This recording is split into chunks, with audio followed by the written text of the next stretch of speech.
Assalamualaikum warahmatullahi wabarakatuh.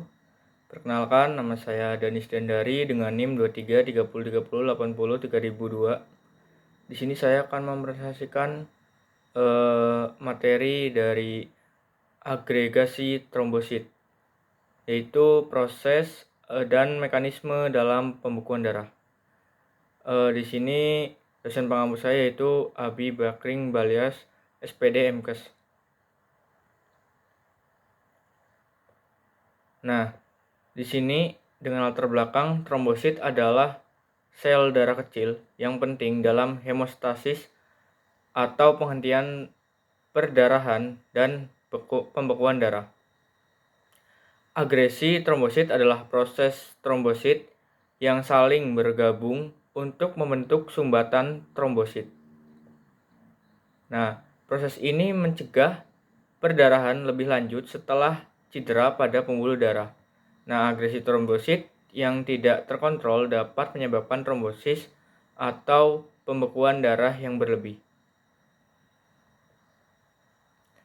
Nah, untuk definisi agresi trombosit, yaitu agresi trombosit adalah proses trombosit saling menempel satu sama lain membentuk massa trombosit.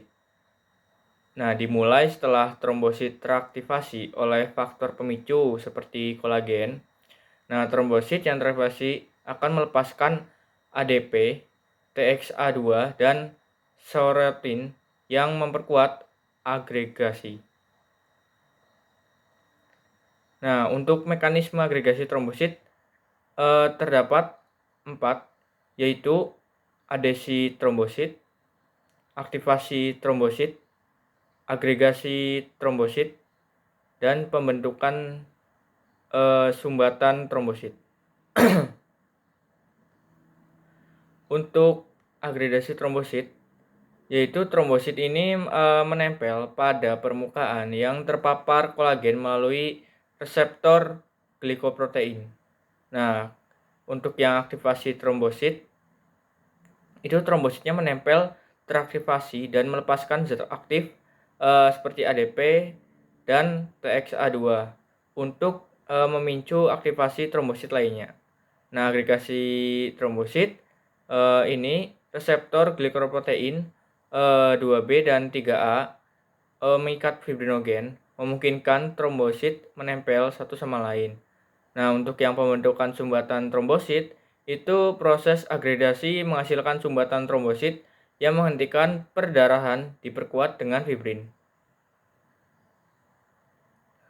Untuk faktor yang mempengaruhi agregasi trombosit, di sini ada ion kalsium Ca2+, zat pemicu aktivasi, reseptor pada trombosit, dan kondisi kesehatan. Nah, untuk yang pertama, ion kalsium Ca2 itu penting dalam aktivasi trombosit. Nah, untuk zat pemicu aktifnya itu ADP, TXA2, kolagen, dan adrenalin mempercepat agregasi. Nah, untuk reseptor pada trombosit yaitu reseptor GP2B dan 3A dan P2Y12 menghubungkan trombosit.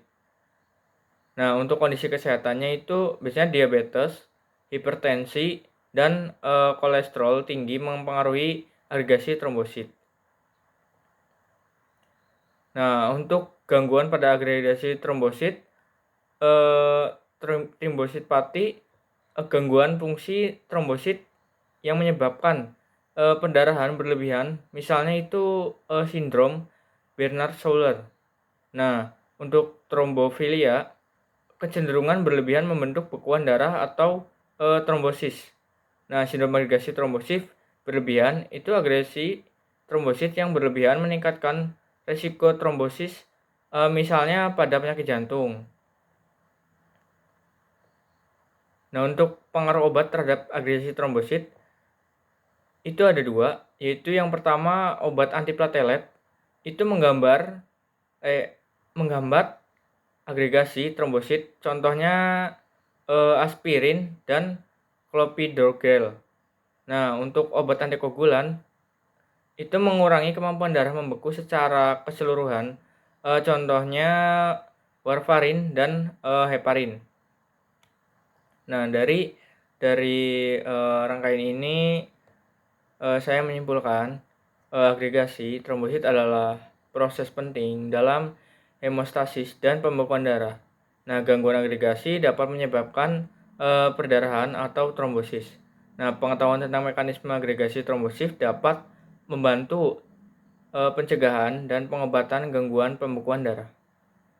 Mungkin itu saja yang saya dapat sampaikan terkait materi agregasi trombosit pada pada kuliah hemostasis.